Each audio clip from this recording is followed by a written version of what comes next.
if you have a problem with contamination on your farm in the state of California, call your county ag commissioner and report it. And that is that's the place to begin. And if it's something that appears to be looks like it's going to be a repeated problem, contact if you can identify where it's coming from. The first step is to try to have a dialogue with the people who are doing the application and see if you can't nip it in the bud right there and prevent it from continuing. I think most people nobody wants to damage somebody else's crop. And in most instances, I think you'll find neighbors trying to be neighborly. But as a last resort, the courts will uphold damages for contamination losses. Although I caution individuals that taking something like this through the court system is expensive and not the most enjoyable experience in the world. I would categorize it as the route of last recourse when you've exhausted all other possibilities. I think actually there are organizations out there that are created to support local and organic farmers in these processes. Have you heard of those? I know that you can probably get help from CAF in the state of California, mm-hmm. and Pesticide Action Network has done a lot of work in understanding causes of pesticide contamination and drift issues, and they've got technical staff that can help dissect a problem and figure out what's going on.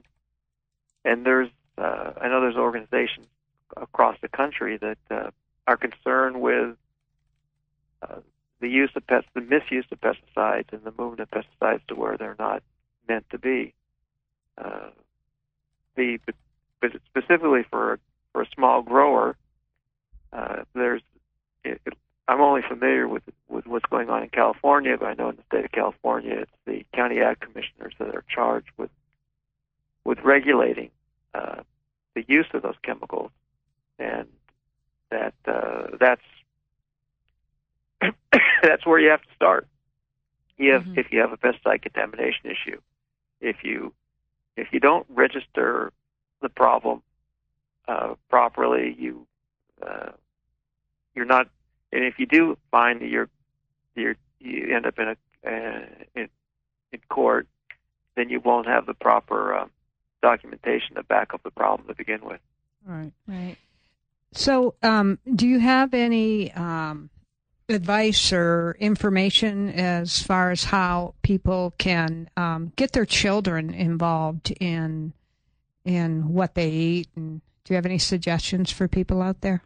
There are some really great programs all across the country in education involving young people in farms, visiting farms, having meals on farms, planting gardens, both urban landscapes and urban gardens, and in the school systems. The Life Labs program is one that I'm aware of in California. But I know that there's, and I've read about it. We've been involved in a couple of them here on the West Coast that work with young people. There's another group that works with high school kids, high school young adults, and many of them have had great success in involving young people with the process of seed to fork as a medium for teaching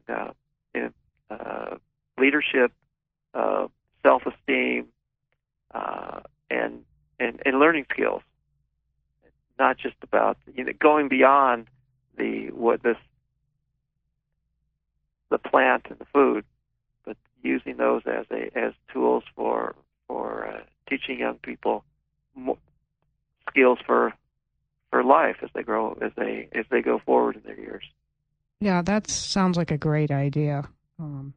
Getting teenagers involved in it, and I just think that on a family level, we need to educate our children too, but that involves taking a look at what you eat every day, opening up your cupboards and reading labels and making better choices health-wise for your entire family, and talking to your kids about why you don't want to eat this processed food.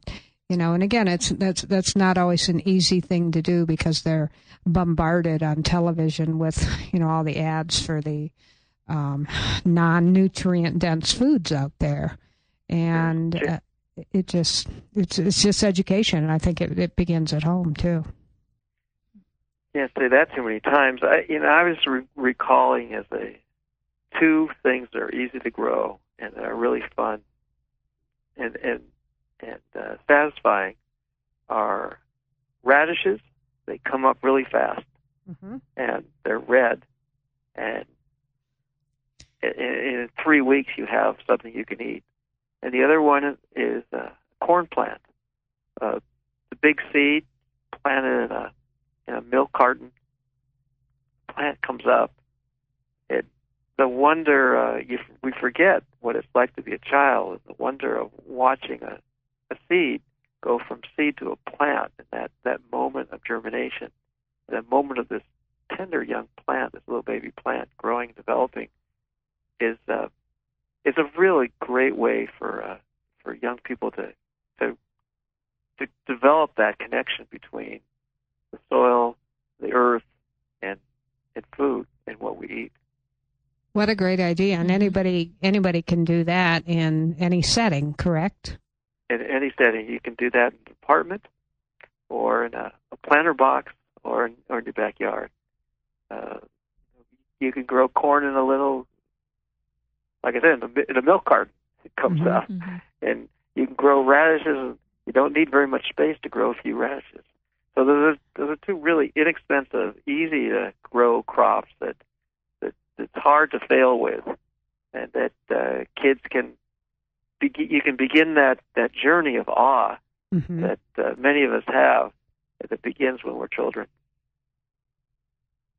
Yeah, well, it's simple. I mean, it really doesn't take a whole lot to begin, and I think that's why a lot of people don't take on, like, well, I don't have the acreage to grow, or I live in an apartment, but there are things you can do. And how do you feel about what's that, hydroponics? Is that the thing that you grow inside in? I have a friend who is growing tomatoes that way in his basement. Yeah, but that could be something that kids could do, and it would be like a interesting learning experience at home, kind of like doing your own little science experiment. That could be exciting. And so there are many ways to get your children involved, and talk to your teachers. Go to your school, see what your kids are eating. Talk to the administration about what kind of foods they're feeding your children. It just, again, it takes us getting involved and not being passive, because if we don't do it, who will?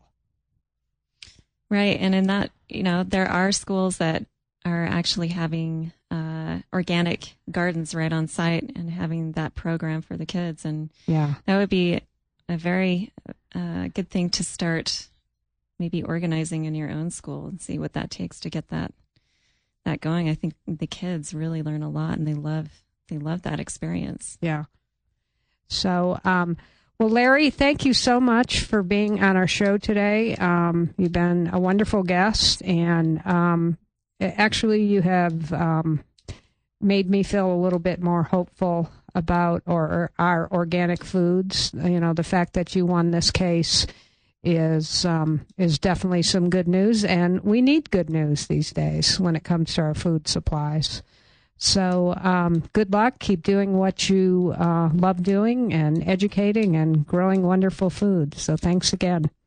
Thank you very much for having me, and keep on talking about food integrity. We will. We will. Yeah, we will. Thank you so much. And in that regard, we are going to continue this conversation next week, and we're going to have an expert on. His name is Rick Thomas, and we're going to be talking more about the genetically modified alfalfa that has just been deregulated and how that is going to affect our entire food supply, and kind of the domino effect of how that could affect our food supply, and perhaps what we can do even on on an individual level to say no to this. So you are listening to Food Integrity Now. Thank you, Susan.